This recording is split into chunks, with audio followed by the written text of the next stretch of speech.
kami penting. Sebelumnya, perkenalkan nama saya Nita Depratiwi dengan nomor NIM 13 12 100 215 sebagai moderator pada kali ini. Adapun anggota kelompok kami adalah saya Lola Ledi dengan nomor NIB 13121002008. Saya Amalia Hardika Suryani dengan NIM 13121000216. Saya Maurentan dengan NIM 13121000217. Saya Pepi Pratiwi Nadia dengan NIM 13121000218.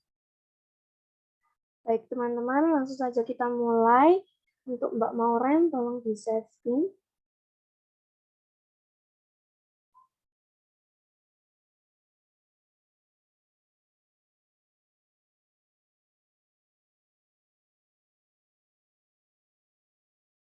Kewajiban DPR. Kewajiban DPR yang paling penting adalah melaksanakan Undang-Undang Dasar Negara Republik Indonesia tahun 1945 dan menaati ketentuan peraturan perundang-undangan. Apa sih arti dari kewajiban DPR melaksanakan Undang-Undang Dasar Negara Republik Indonesia tahun 1945 dan menaati ketentuan peraturan perundang-undangan? DPR memiliki beberapa kewajiban yang harus dijalankan. Salah satunya yaitu melaksanakan Undang-Undang Dasar Negara Republik Indonesia tahun 1945 dan menaati ketentuan peraturan perundang-undangan, yang artinya meskipun seseorang sudah menjabat sebagai DPR, mereka tidak boleh sewenang-wenang dan tetap wajib melaksanakan apa yang tertera pada Undang-Undang 1945 dan tetap wajib menaati ketentuan peraturan perundang-undangan yang sudah ada. Dalam menjalankan tugas dan kekuasaannya, DPR berkewajiban untuk menaati, melaksanakan, dan mengimplementasikan UUD NRI 1945. Melaksanakannya adalah keniscayaan yang wajib dan harus dilakukan, karena undang-undang adalah hukum tertinggi dalam negeri ini setelah Pancasila, dan harus ditaati oleh semua elemen masyarakat, terutama Dewan Perwakilan Rakyat yang merupakan bagian daripada pemerintahan itu. Kenapa poin tersebut penting dan seberapa pentingnya hal tersebut? Karena undang-undang adalah hukum tertinggi dalam negeri ini setelah Pancasila dan harus ditaati oleh semua elemen masyarakat, terutama Dewan Perwakilan Rakyat yang merupakan bagian daripada pemerintahan itu sendiri. Undang-Undang Dasar 1945 merupakan hukum dasar yang sah dan berlaku sehingga UUD 1945 menjadi acuan dalam pembuatan peraturan yang berada di bawahnya. Undang-Undang 1945 memuat aturan-aturan dasar berbangsa dan bernegara. Undang-Undang Dasar 1945 sendiri merupakan hukum dasar tertulis dan sumber tertib hukum yang tertinggi dalam negara Indonesia. Dengan adanya Undang-Undang Dasar 1945, kehidupan berbangsa dan bernegara dapat berjalan dengan harmoni menuju cita-cita bangsa Indonesia. Sebagai warga negara Indonesia, kita harus patuh pada ketentuan yang terdapat dalam Undang-Undang Dasar Negara Republik Indonesia tahun 1945. Kepatuhan warga negara terhadap Undang-Undang Dasar Negara Republik Indonesia tahun 1945 dapat mengarahkan kita pada kehidupan yang tertib dan teratur. Ketertiban dan keteraturan dalam kehidupan bernegara yang dapat mempermudah kita mencapai masyarakat yang sejahtera. Dewan Perwakilan Rakyat atau DPR berdasarkan Undang-Undang Dasar Negara Republik Indonesia tahun 1945 memiliki peran besar dengan 3 fungsi utama. Fungsi tersebut adalah sebagai lembaga pembentuk undang-undang, pelaksana pengawasan terhadap pemerintah, dan fungsi anggaran. DPR juga berkewajiban untuk melaksanakan dan mentaati UUD Negara Republik Indonesia tahun 1945. Karena dalam merancang UU maupun dalam menjalankan kewenangan dan tugas lainnya, DPR harus mengacu pada UUD Negara Republik Indonesia 1945 sebagai sumber hukum tertinggi di Indonesia yang berisi norma-norma dan aturan yang harus ditaati dan dilaksanakan oleh segala komponen, bagi itu aparat negara maupun warga negara. Setiap poin dalam UUD Negara Republik Indonesia tahun 1945 memiliki arti penting seperti dalam poin pemerintah negara Indonesia yang melindungi segenap bangsa Indonesia dan seluruh tumpah darah Indonesia untuk dan untuk memajukan kesejahteraan umum, mencerdaskan kehidupan bangsa, dan ikut melaksanakan ketertiban dunia yang berdasarkan kemerdekaan, perdamaian abadi, dan keadilan sosial. Dengan mengimplementasikan segala ketetapan yang tertuang dalam undang-undang untuk diwujudkan dalam setiap aktivitas pemerintahan. Selain itu, kewajiban itu bermakna untuk tidak melaksanakan segala ketentuan yang tidak ada atau tidak diperkenankan oleh undang-undang dalam melaksanakan tanggung jawab pemerintahan. Kewajiban tersebut sangat penting karena Undang-Undang Dasar 1945 adalah hukum yang bersifat fundamental dan melekat pada jati diri kita untuk tetap dipatuhi, ditaati, dan diamalkan dalam kehidupan berbangsa dan bernegara.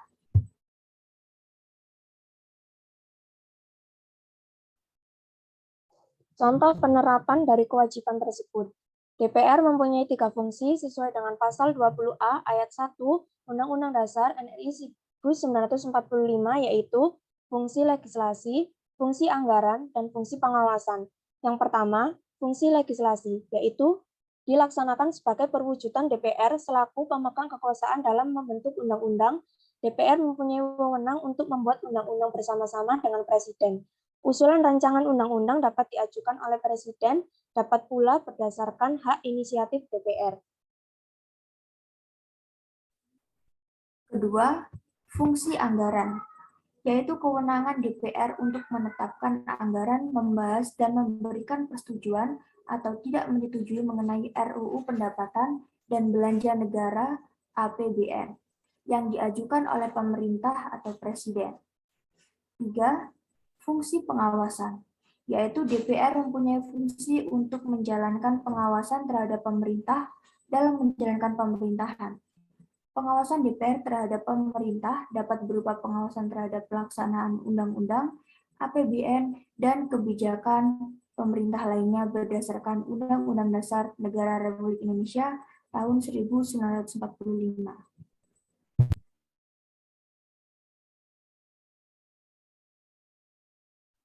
Selanjutnya yaitu hak DPR. Hak DPR yang paling penting adalah mengusulkan dan memperjuangkan program pembangunan dapil. Apa sih arti dari hak DPR mengusulkan dan memperjuangkan program pembangunan dapil? DPR memiliki beberapa hak, salah satunya yaitu mengusulkan dan memperjuangkan program pembangunan dapil. Penyampaian hak mengusulkan dan memperjuangkan program pembangunan daerah pemilihan dari anggota DPR RI. Sebagaimana tertera dalam Tata Tertib DPR RI pasal 195 ayat 1 bahwa anggota berhak mengusulkan dan memperjuangkan program pembangunan daerah pemilihan.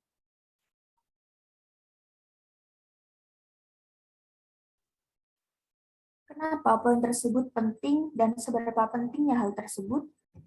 Berkenaan dengan hak anggota DPR, menurut kami, poin terpenting dalam rangkaian hak yang dimiliki adalah mengusulkan dan memperjuangkan program pembangunan daerah pilihan. Hal ini sesuai dengan Tata Tertib DPR RI pasal 195 ayat 1 bahwa anggota berhak mengusulkan dan memperjuangkan program pembangunan daerah pilihan. Anggota Dewan memiliki hak untuk mengusulkan program pembangunan daerah pemilihan yang selama ini belum terakomodir dalam program-program pembangunan yang ada. Pengusulan perencanaan pembangunan daerah merupakan hal yang sangat penting dikarenakan dengan perencanaan yang tepat, pembangunan dapat diarahkan secara terarah dan berkesinambungan. Sesuai dengan Peraturan Pemerintah Nomor 8 Tahun 2008 bahwa pembangunan daerah adalah pemanfaatan sumber daya yang dimiliki untuk peningkatan kesejahteraan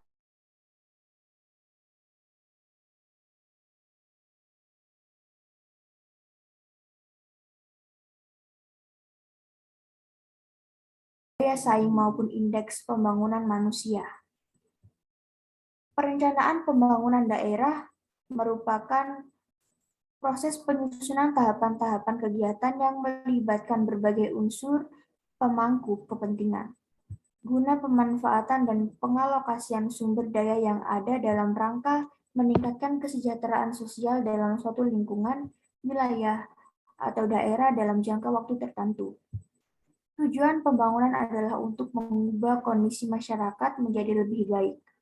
Hal ini dapat dicapai apabila pembangunan memiliki arah dan sasaran yang tepat. Salah satu usaha untuk mencapai tujuan tersebut adalah dengan perencanaan yang baik dan pengerahan sumber daya yang tepat. Pembangunan daerah adalah seluruh pembangunan yang dilaksanakan di daerah dan meliputi aspek kehidupan masyarakat. Dilaksanakan secara terpadu dengan mengembangkan swadaya gotong royong serta partisipasi masyarakat secara aktif. Dan daerah merupakan bagian dari suatu negara yang terbagi dalam beberapa wilayah atau kawasan. Sebuah daerah juga perlu suatu rencana pembangunan untuk kemajuan daerah tersebut. Jadi tidak hanya selalu terfokuskan pada kemajuan negara saja, melainkan salah satu dukungan untuk kemajuan negara adalah dari daerah-daerah yang termasuk dalam batas administrasinya. Kemajuan suatu daerah dengan adanya sebuah pembangunan dapat berpengaruh dalam banyak hal seperti aspek ekonomi, sosial maupun lingkungan. Kenapa rakyat mengusulkan dan memperjuangkan program pembangunan daerah? Karena dalam pertimbangan hukum yang dibacakan oleh Hakim Konstitusi Manahan Sitompul, pemohon berkeberatan dengan berlakunya pasal 80 huruf C UU MD 3 terkait program pembangunan daerah pemilihan. Menurut Mahkamah, sebagai bentuk tanggung jawab politik kepada pemilih di daerah pemilihan, pasal 80 huruf C UU MD 3 merupakan bagian dari tugas menyerap aspirasi rakyat yang menjadi habitat dari seorang anggota Badan Perwakilan, mengusulkan dan memperjuangkan program pembangunan daerah pemilihan sebagaimana diatur dalam pasal 80 huruf C UU MD 3 tidak dapat diartikan sebagai praktik atau pembayaran kembali kepada konstituen sebagaimana didalilkan para pemohon. Karena memperjuangkan aspirasi daerah pemilihan sesungguhnya merupakan bagian dari tugas memperjuangkan aspirasi rakyat yang diemban oleh anggota DPR. Selain itu, mengapa hal ini penting? Agar setiap anggota DPR mampu melaksanakan tugasnya sebagai wakil rakyat dan melaksanakan asas kemanfaatan, keadilan, transparansi, dan akuntabilitas setiap rancangan kerjanya, baik itu nanti diimplementasikan kepada daerah pemilihannya masing-masing maupun kepada wilayah lain di Negara Kesatuan Republik Indonesia. Turut mengusulkan dan memperjuangkan program pembangunan daerah pilihan akan membuat anggota Dewan Perwakilan Rakyat turut berpartisipasi dalam kelangsungan pembangunan di Indonesia. Dalam negara seperti Indonesia, pembangunan adalah hal yang penting untuk mendorong laju ekonomi dan meningkatkan kesejahteraan bagi rakyat. Contoh penerapan dari kewajiban tersebut, rapat paripurna DPR yang dipimpin Wakil Ketua DPR Taufik Kurniawan pada Rabu membahas usulan program pembangunan daerah pemilihan atau UP2P. Dari 10 fraksi di DPR, sebanyak 6 fraksi menyampaikan usulannya. 1 fraksi, yakni fraksi Partai Demokrat, menunda belum membacakan usulan. Sementara 3 fraksi, yaitu fraksi PDI Perjuangan, fraksi Partai Nasional Demokrat atau Nasdem, dan fraksi Partai Hanura tetap konsisten sebagaimana disampaikan dalam rapat paripurna sebelumnya, tetap menolak dan tidak ikut bertanggung jawab atas UP2P tersebut. Dalam acara yang juga dihadiri oleh Menteri Keuangan Sumantri Brojonegoro dan jajaran, sebelum fraksi-fraksi membacakan usulannya, para anggota fraksi Partai Nasdem keluar ruangan atau walkout dan menyatakan tidak ikut bertanggung jawab atas UP2P tersebut.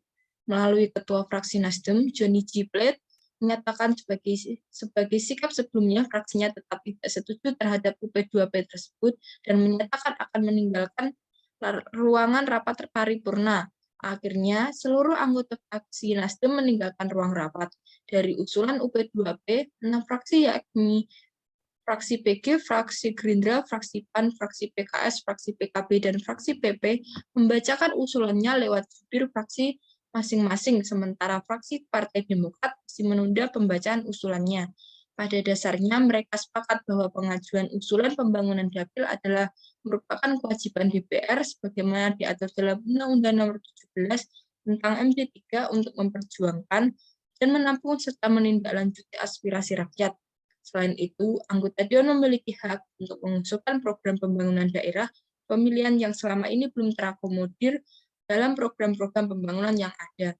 Usulan program pembangunan dapil tersebut merupakan terobosan penting dalam rangka akselerasi pemerataan pembangunan di pelosok-pelosok tanah air. Ungkap Jubir FPG M. Misbakun, anggota DPRD Kabupaten Kotem Haji Ari Biwar mengusulkan agar pemerintah daerah melakukan pemerataan pembangunan melalui program Satu Desa. Satu program pembangunan supaya seluruh desa dapat tersentuh pembangunan dengan program Satu Desa, satu program supaya seluruh desa merasakan pembangunan yang dilakukan oleh pemerintah daerah. Demikian presentasi dari kami. Saya sebagai moderator dan perwakilan kelompok 4, mohon maaf atas kekurangan atau salah kata dan dipersilahkan jika ada kritik dan saran untuk kelompok kami akan menjadi lebih baik lagi. Terima kasih untuk perhatiannya. Wassalamualaikum warahmatullahi wabarakatuh. Jangan lupa like and subscribe.